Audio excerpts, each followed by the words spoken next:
Hey everyone, Caleb with the Antique Book Collective, and today I'm answering the question, guys, is foxing the same as mold? I have heard this question asked, I've seen it asked quite a few times, and guys, if we are addressing things as a lot of people think we really should, as like, this is the exact concrete answer, the exact concrete thing of what foxing is actually, it's just the brown spots that you get from just oxidation of metals and other materials that are either in the paper, on the paper, or on the inks itself of the book that has been created or printed or whatever you want to call it.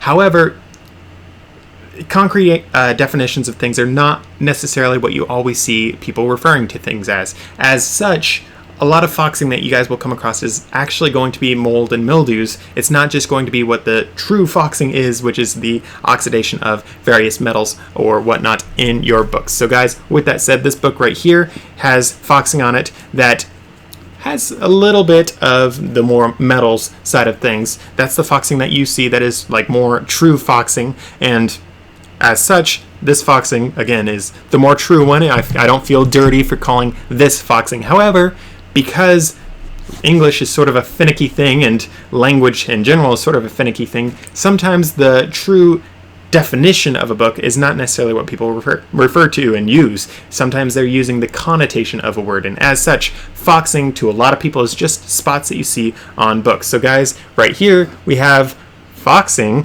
that is actually more the mildew side of things, and you actually do see me storing my books that have this whole more mildewy side of things.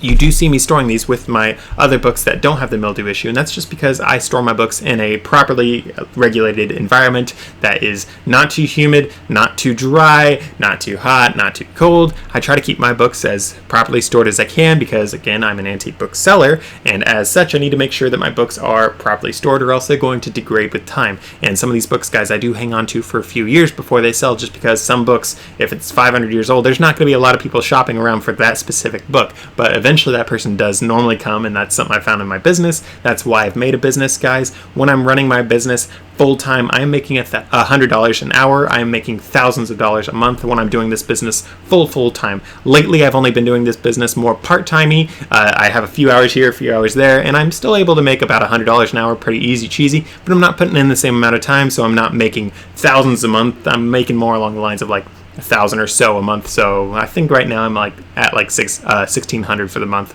something like that. So not bad whatsoever, but definitely not a full-time income. But again, guys, that's because I only put in a couple of hours a week, and once the entire month is done, I have like a total of like 16 hours put in. So not much. So again, though, that's about 100 an hour. So there you go. But with that said, though, guys, foxing is not necessarily going to be mold. In fact, most of the time when you see people referring to foxing, especially when you have a very official, well-respected book dealer, generally that foxing is not going to be mold. Generally that foxing is going to be from the oxidized metals and materials, whereas when you have more fly-by-night operations or just less educated booksellers, which, guys, let's face it, not everyone can be an expert in antique books. A lot of us will just use the more colloquial side of things of, oh, it has spots, that's foxing. Whereas, again, guys, this one here is mold, whereas this one here is the true foxing that people refer to. And I'm not necessarily going to crucify you for using the wrong foxing, because, guys, you've seen my other videos. I've referred to both of these foxings as foxing, and that is, again, because so many other people do it, and as such, that's what you're going to come across as a seller, that's what you're going to come across as a buyer. So I just want people to understand which one is which. And again, it is, some people argue that you can't tell the difference of which one's which, and, oh, this one's mildew, this one's just normal foxing. I would argue against that, because generally the foxing that I come across that is the mildew side of things, guys, is going to be more blackish. It's going to potentially be a light gray. It's going to be potentially sort of a mix between brown and black. Somewhere in there, it's going to be on the darker end or blacker end of things, including the grays. Guys, I've seen some lighter gray foxing, but you could still sort of tell, especially if you've seen mildew before, you can tell, yeah, this is a moisture-related foxing, whereas the other ones, it's going to be foxing related to the irons and the coppers and all the other metals involved. It's going to be foxing caused by that.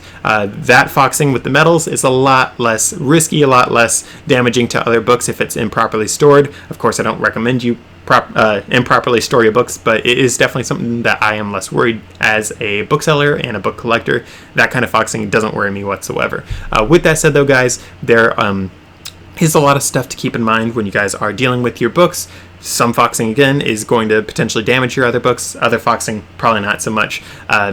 There is a lot of different definitions, a lot of schools of thought on what foxing can or can't constitute. But again, guys, this video, I hope, just gave you a good definition of things. So with that said and done, though, guys, be sure to check out one of my other videos, and I'll see you guys hopefully in the next one.